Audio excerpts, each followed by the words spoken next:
Alors, c'est le moment où on va pas du tout prendre de café de pause. C'est le moment où je vais demander à toutes les personnes qui se sont retrouvées, attends, mais partez pas, qui se sont retrouvées ici à cette table comme intervenants, c'est ça? Il y a aussi les gens des ateliers?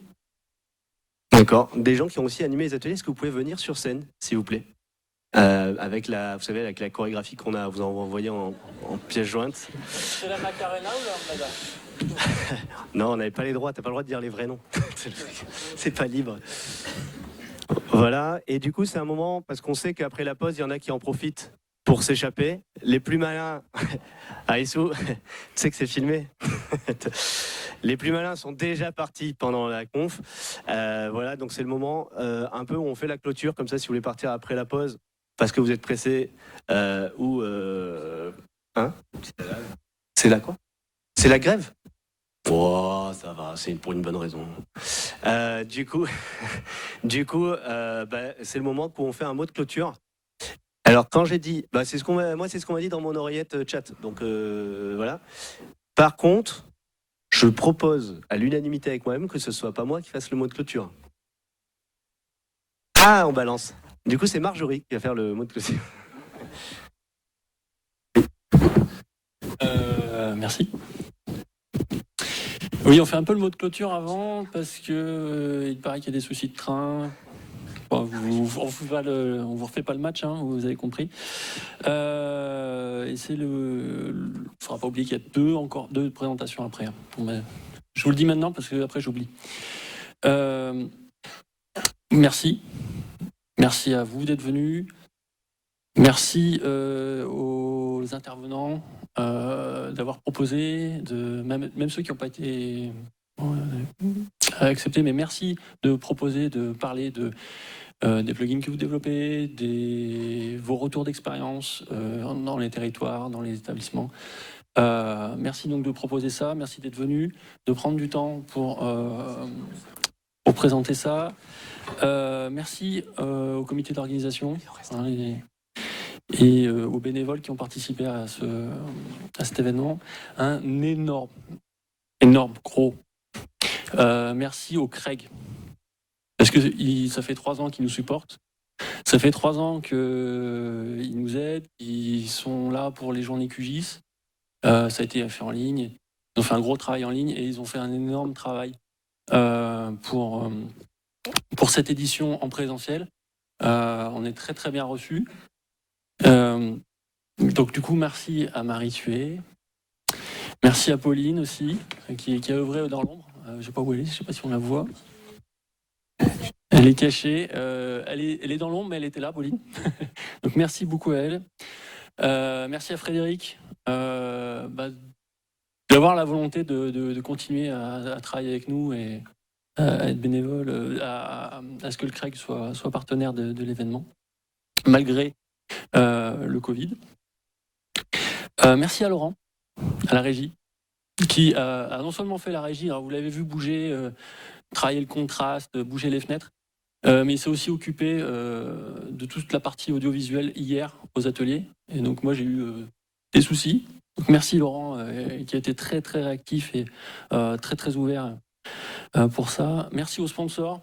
Est-ce que vous pouvez remettre Laurent la fiche? Voilà, merci aux sponsors. Donc Camp to Camp, 3 Lise, IDTech Imaging, Oslandia, Sopreco. Parce que mine de rien, les sponsors, ça nous aide à avoir un peu la trésorerie pour lancer ce genre d'événement. Et c'est toujours bien aussi d'avoir de l'argent. De l'argent. Mais il n'y a pas que l'argent. Enfin, il n'y a pas que l'argent, mais je vais revenir sur la façon de contribuer. Je voulais revenir un peu là-dessus. Il y a plusieurs façons de contribuer au logiciel libre. Vous pouvez donner de l'argent. On va passer par moi. Installer QDT, vous verrez. Ça, c'est une façon de faire. Donc, faire des dons à QGIS.org. Peut-être qu'il en parlera Rissou un peu plus tard. On va refaire un petit peu il parlera de QGIS. Mais vous pouvez participer à l'organisation d'événements. Alors, ça peut être les participations, ça peut être faire les petites mains, faire des badges. Hein. Les badges du Craig, moi, personnellement, je pense que ça m'aurait vite énervé, mais elles ont fait un travail fou. Marie-Laure aussi, merci Marie-Laure. qui est à l'extérieur. Mais voilà, des petits détails qui nous simplifient la vie à nous, à l'organisation. Ça peut être faire du graphisme. Hein. Donc l'affiche a été faite par Sylvain Berchia ou Berkia. Moi, je sais pas, je chante un truc de temps en temps. Quand je donne son nom, je change. D'accord. Aujourd'hui, c'était Berkia, demain peut-être. Ok, moi aussi. Ça peut être de faire des blagues aussi. Hein. Si vous avez envie de faire du one-man show, n'hésitez pas. Ça va être long. Je fais 2 heures de route avec lui en temps. Ça va être long. Après, vous pouvez donc participer aux événements de l'association OSGOFR, hein, puisque je rappelle que le porteur de l'événement, c'est l'association OSGOFR. Vous pouvez aussi nous aider à représenter en région, quand il y a des événements autour du logiciel libre ou de l'information géographique, mais c'est quand même un peu plus rare, l'association ou même QGIS. Par exemple, ça m'a déjà arrivé d'aller au Capitole du Libre ou par exemple, il y a les JDL, ce genre d'événement, dire moi je suis bénévole, je connais bien le logiciel, je veux bien vous représenter, et du coup on vous appuiera, il n'y a pas de problème.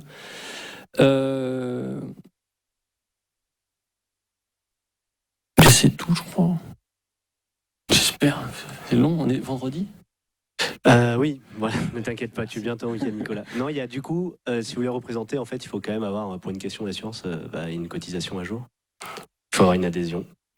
Voilà. Bon, c'est le moment où on ferme, vous entendez les cliquetis des portes se fermer.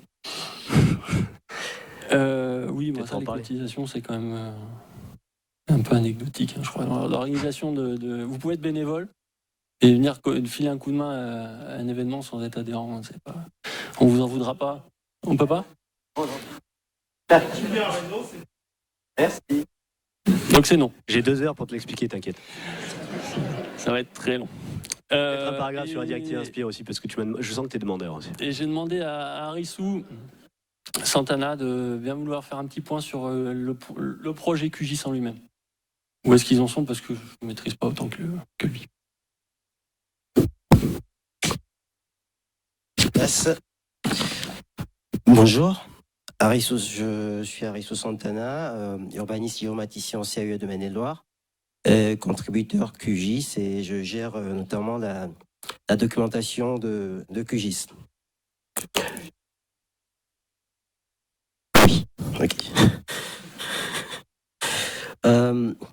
Je suis aussi représentant en fait de QGIS, du groupe utilisateur QGIS auprès de QGIS.org, l'association internationale. Et à ce titre, en fait, Vous entendez? D'accord. Et à ce titre, il nous arrive, en fait, le groupe utilisateur QGIS dans l'organisation a un droit de vote aux grandes décisions qui sont prises, notamment sur le budget, lors des assemblées générales de l'association internationale. Et donc, je fais office de relais de ces informations. Je collecte les votes de ceux qui participent. Généralement, c'est ouvert à tous les utilisateurs de QGIS. Donc ça fait partie des actions qu'on mène. Et l'idée aussi de cette intervention, c'est de vous présenter quelles sont aujourd'hui les actualités de QGIS.org. Qui est-ce qui a encore la version 3.22? La 3.28? Beaucoup plus, ok. Bon, parce que depuis une dizaine de jours, la 3.22 n'est plus LTR. Elle a été remplacée par la 3.28. LTR, en gros, c'est la version qui est maintenue pendant une année. Donc, qui reçoit des bugs, non.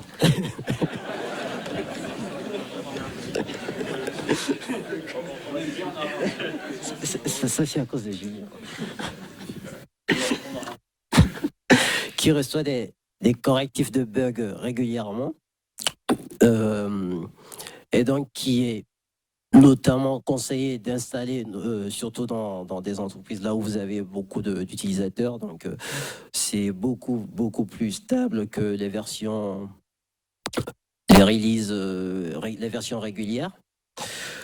Dans les actualités, la documentation de la 3.28 qui existe actuellement, elle est en anglais. Normalement, si tout se passe bien, en fin de semaine, elle devrait être disponible en franglais.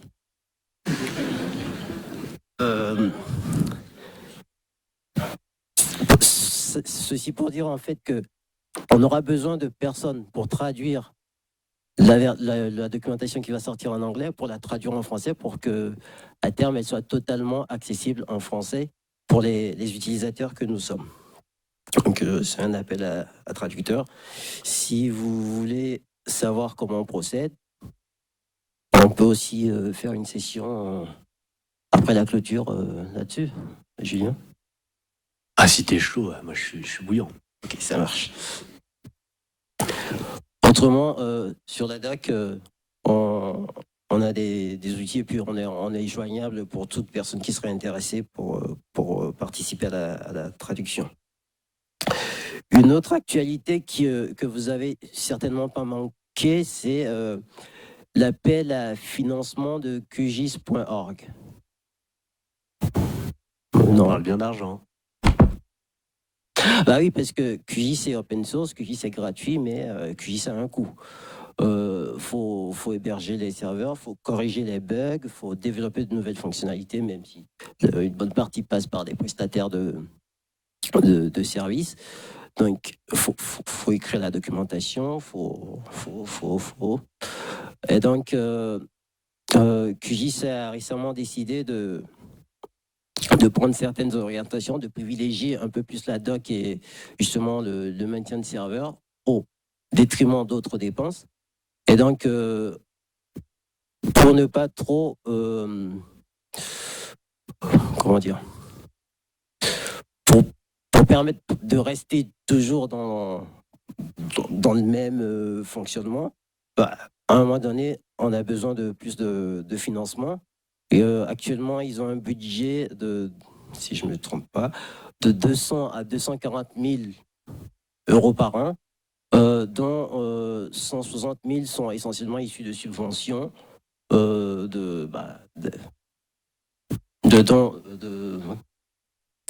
d'entreprises, donc de structures, d'utilisatrices de QGIS, donc dont un bon nombre d'entre nous faisons partie. Et donc il y a eu cette demande de subvention qui a été lancée, qui devait finir en février, mais on est encore loin du compte. On est à 170 000 au lieu de 200 000, donc il reste encore quelques milliers, quelques dizaines de milliers. C'est toujours ouvert jusqu'à la fin du mois. Donc, si vous êtes chaud, ce serait super. Et puis, le dernier point, mais là, c'est plus un appel, c'est de voir comment ensemble on peut peut-être un peu plus dynamiser la communauté FR. Depuis quelques mois, sinon années, tous les derniers vendredis du mois, QGIS.org organise ce qu'on appelle les QGIS Open Day. Donc c'est quelqu'un qui sait quelque chose sur un thème et qui vient présenter en distanciel, souvent en anglais, ça à la communauté. Donc l'idée c'est de voir, puisque les créneaux sont dispo, c'est de voir si dans la communauté FR, quel que soit le sujet, il n'y a pas besoin d'être super spécialiste sur une fonctionnalité. Voilà, c'est venir un peu ce qu'on a fait tout au long de cette journée, c'est venir partager vos savoir-faire, vos thématiques au reste de la communauté. Voilà, l'idée, c'est une idée qu'on lance, c'est de peut-être pas tous les mois, parce que nous sommes des bénévoles, donc et nous travaillons aussi à côté, donc faut qu'on voit, mais peut-être trimestriellement se raccrocher sur ces journées utilisateurs et qu'on fasse des sessions en français pour des utilisateurs et qui soient du coup peut-être plus accessibles pour nous tous. Donc si des gens veulent s'inscrire, Il y a une feuille au fond et on pourra organiser au fil du temps. Voilà, on se fait un petit calendrier de présentation pour le reste de la communauté. Voilà, je pense avoir fait le tour de ce que j'avais en tête.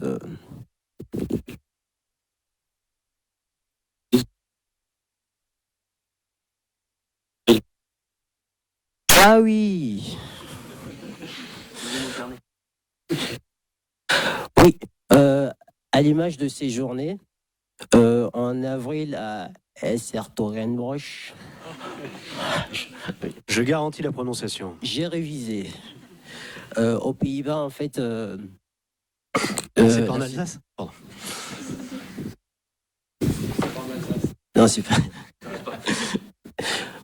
QGIS.org organise les journées internationales de QGIS où, par contre, l'organisation, je sais qu'il y a des journées communautaires, des Hackfest. J'y vais pas, donc j'ai pas trop regardé le planning, mais l'idée, c'est que la communauté des utilisateurs se retrouve avec les développeurs, ceux qui développent QGIS au-delà de la communauté FR.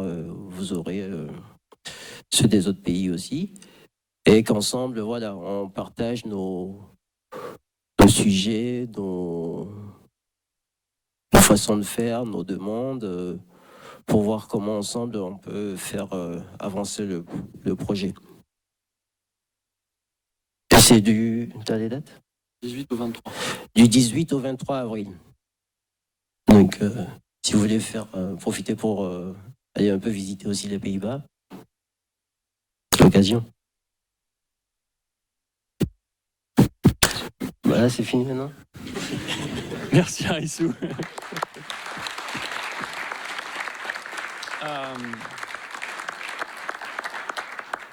Juste pour faire un rappel sur le financement de QGIS, donc il y a une partie des bénéfices, une grosse partie des bénéfices de ces journées qui vont être versés au projet QGIS. On est arrivé à avoir un prix pour la journée de conférence à 40 € l'atelier. C'est affreusement peu cher. Et on essaie de le garder peu cher parce que le CREG nous a bien voulu voir avec la région pour nous prêter les locaux. Donc on économise là-dessus. Donc on cherche aussi des lieux pour organiser ce type d'événement. Donc un endroit capable d'accueillir entre 120 et 150 personnes. On a dû refuser des gens, donc potentiellement l'année prochaine on sera encore plus nombreux.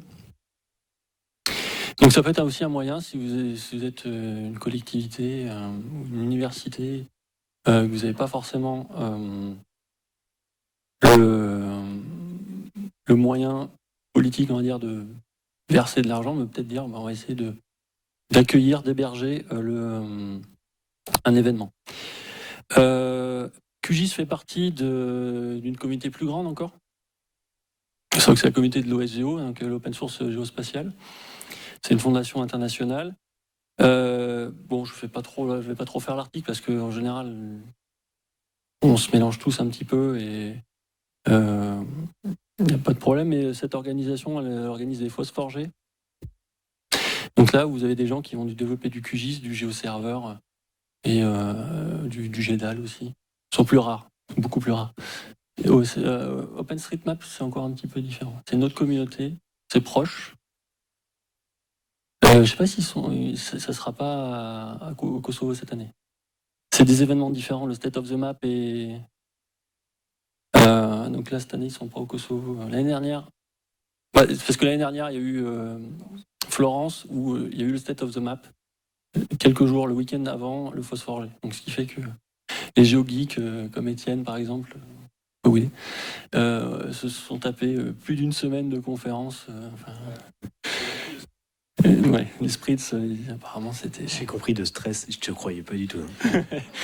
Donc cette année, le Phosphorgé mondial aura lieu au Kosovo. C'est encore pas trop loin. Du 26 juin au 2 juillet 2023 à Pridzen. Donc n'hésitez pas à y aller si vous avez l'occasion. On cherche un lieu pour le Phosphore G France aussi, en 2024, 2023 je pense que c'est, et des bénévoles. Encore une fois, merci. Merci d'être là, merci à tout le monde, les participants, les bénévoles, les intervenants, merci au Craig. Bon retour à ceux qui doivent rentrer chez eux. Et puis je pense que là, ça va être l'heure du café. Pardon.